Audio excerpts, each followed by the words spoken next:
And what do parents, or rather, what should parents look out for when they're trying to assess whether their teenagers have anxiety disorder or challenges? Let's go with challenges. Disorder, they would need to get that diagnosis done. But um, anxiety symptoms, what are some of the frequent ones you see coming up in your practice that parents may not necessarily consider? Yeah. So what you might not notice. So the obvious would be if your child came to you and said, boy, I'm having these moments where I can't breathe. I'm having these panic attacks. I feel like I'm going to pass out. I feel like I'm going to die. That is diagnosable. You're right. And that is treatable. And naturally, you would take them to a therapist, possibly a psychiatrist, depending on the degree of need.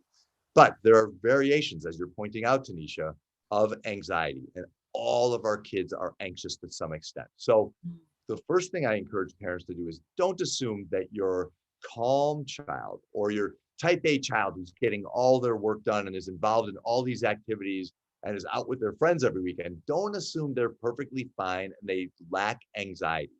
That Mhm. there's tension in that mind.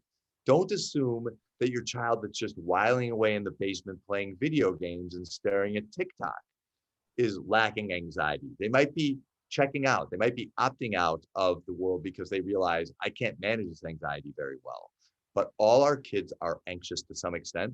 So what I encourage parents to do is to recognize that and to talk to your kids openly about this kind of thing, right? And say, talk about your own anxieties. That's a great cue, right? Like Mhm.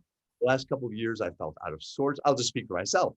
I felt out of sorts, overworked, overstressed, exhausted in ways that I never could have imagined I could feel. And then I could go to my son and easily ask him, George, how do you feel? How's this been for you? And then kids have this cue, right? That, okay, it's okay to talk about what this has been like. And Mhm. just that cue that it's okay. Your kids may have symptoms that you completely are surprised by, right? Like, I can't really do more than a half an hour homework because I just get so anxious. I get so stressed that I just go and lay down on my bed and I scroll through social media, whatever it is. Mhm. But it might be unique to your child. So you need to get to understand the nature of their anxiety. Because I find that with almost every child I work with, Tanisha, it presents a little differently. It might present like somebody who's functioning really, really well, but as they're falling asleep at night, their mind is just racing with everything that has to be Mhm. done in order to just make it through, just get by, not thrive, just make it through. Yes, I like what you said about scrolling through social media to check out, because so many parents complain that they can't get their children or their teenagers to do anything around the house, to engage with them. All they do is spend hours and hours on TikTok.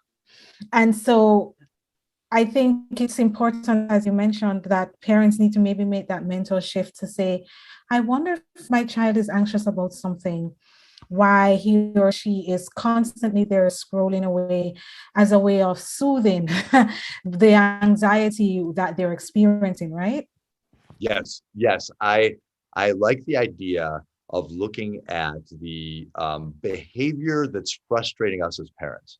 The lack of paying attention to homework, the lack of extracurricular work, not doing chores, spending too much time in bed, spending too much time on social media as symptoms of something, not as the problem themselves. Because if we just chase down those behaviors, that's like playing, I don't know if you're familiar with whack-a-mole, this game where you can knock one down and another one pops Mhm, right back mhm. up, but these behaviors will keep coming up and arising if we don't go to the core of things, which for most every child I know right now is anxiety. There's some degree of anxiety in all of them. It must be such a challenge though, because for parents, because there are normative behaviors in teenagers, just be lazy, don't really want to do anything, want to chill in their room with their friends. So I can imagine that parents are thinking, okay, how do I balance this? How do I know if it's a normative teenage behavior and it's really something problematic like anxiety? Yeah, This is where I think it takes a village a little bit. I think parents too often, and I work with this a lot, and I suspect you do too, kind of are clandestine and cloistered about what they're suffering with their kids. And if they were Mhm. willing to share with a few other parents, make a de facto parents group, and talk about what you're going through, you will find that other parents are going through the same thing, and Mhm. those levels of, what's normal teenage behavior and what do I need to worry about, where's the tipping point here. I Mhm. think that's easier to find when you are talking to somebody else. If you're working in seclusion, in isolation, trying to figure this stuff out, I think it's really hard. I think you're right about that. I would imagine parents listening to us are wondering, like, how am I supposed to know? I think part of that is talking about it a little more openly, being a little more open with the idea that, hey, we struggle in our family a little bit, recognizing that we all do. We're all struggling, especially the last couple of years, and there is no shame whatsoever in that struggle. And to link with anxiety,